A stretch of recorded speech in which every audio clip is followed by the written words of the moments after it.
Damar tersenyum miring, merasa menang. Bagus. Aku tahu kita bisa menjadi keluarga yang harmonis. Namun, yang tidak mereka ketahui adalah, Bima sedang bermain dalam permainan mereka. Ia tahu betul bahwa mereka tidak tulus. Dan kali ini, ia tidak akan menjadi pria yang bisa mereka hina dan manipulasi begitu saja. Roda nasib mulai berputar, dan kali ini, Bima yang akan mengendalikannya. Setelah pertemuan itu, Tante Ratih, Paman Surya, dan Damar mulai sering datang ke rumah Bima.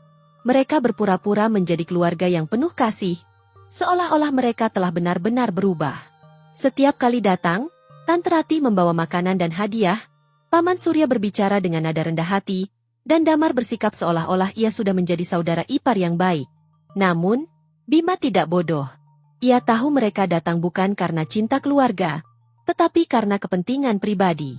Laila yang sejak awal sudah mencium kejanggalan, terus merasa resah. Malam itu, saat mereka berdua duduk di balkon rumah mewah mereka, ia menatap suaminya dengan khawatir. "Mas, apa kamu benar-benar percaya mereka sudah berubah?" tanya Laila, suaranya lirih. Bima tersenyum tipis, menyesap kopinya. Matanya menatap jauh ke langit malam. "Aku tidak percaya sedikit pun." Laila terkejut. "Lalu kenapa kamu membiarkan mereka terus datang?" Bima menoleh ke istrinya dan menggenggam tangannya dengan lembut. "Karena aku ingin melihat sampai sejauh mana mereka bermain. Aku ingin mereka berpikir bahwa aku sudah masuk dalam permainan mereka. Tapi kali ini, akulah yang mengendalikan permainan." Laila menatap suaminya dengan mata lebar. Ia tahu Bima bukan pria sembarangan. Tetapi ia juga tahu betapa liciknya keluarganya. "Aku hanya ingin memastikan, Mas, jangan sampai kamu terluka lagi," bisiknya pelan. Bima tersenyum dan mengecup kening Laila dengan lembut. "Aku tidak akan terluka, sayang. Tapi mereka akan mendapatkan apa yang pantas bagi mereka." Beberapa hari kemudian, seperti yang sudah diduga, Tante Ratih mulai berbicara tentang bisnis keluarga mereka yang sedang mengalami masalah.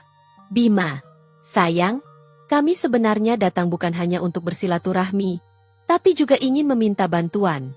Bisnis keluarga kami sedang dalam masa sulit, kami benar-benar hampir bangkrut." Paman Surya mengangguk dramatis, menambahkan, "Kami membutuhkan investor baru agar bisnis kami bisa kembali berjalan. Tentu saja, kami tidak meminta gratis, kami akan memberikanmu saham perusahaan." Damar tersenyum licik. "Ini juga demi Laila, kan? Kita semua keluarga sekarang. Masa kau tega melihat bisnis keluarga istrimu jatuh?" Bima menghela napas pelan, lalu berpura-pura berpikir sejenak. Setelah beberapa detik yang membuat mereka menahan napas, ia akhirnya menjawab, "Baiklah, aku akan membantu." Mata Tante Ratih berbinar penuh kemenangan. Damar yang sejak tadi mencoba menahan senyum, kini tampak lebih rileks. "Aku tahu kamu memang anak baik," ujar Tante Ratih sambil meraih tangan Bima seolah penuh kasih sayang. Bima tersenyum samar. "Tapi ada syaratnya."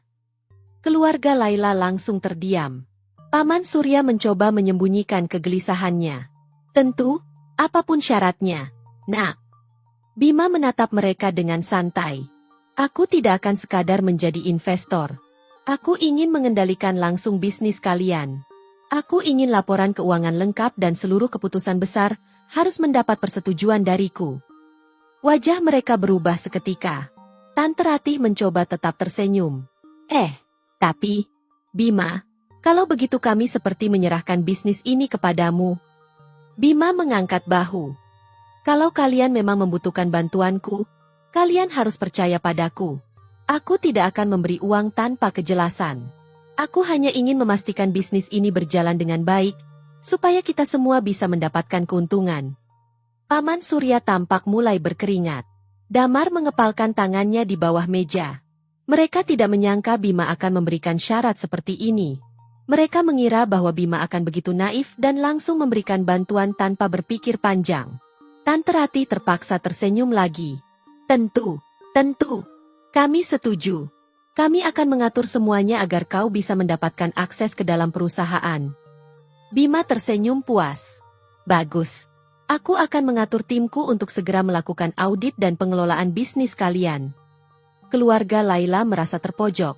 Tetapi mereka tidak punya pilihan lain.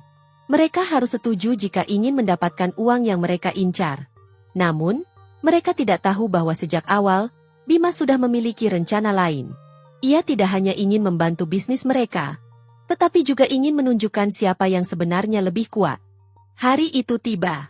Bima datang ke kantor bisnis keluarga Laila dengan pakaian rapi dan aura penuh wibawa. Tidak lagi terlihat sebagai pria sederhana yang mereka hina di hari pernikahannya. Ia kini datang sebagai seorang pemimpin. Seseorang yang memegang kendali penuh atas perusahaan yang sedang diambang kebangkrutan. Di ruang rapat utama, Tante Ratih, Paman Surya, dan Damar sudah menunggu dengan wajah penuh kepalsuan. Mereka mencoba terlihat tenang, tetapi dalam hati mereka dipenuhi kegelisahan. Mereka tahu, jika Bima benar-benar mengendalikan perusahaan, maka mereka tidak bisa lagi bermain curang seperti sebelumnya.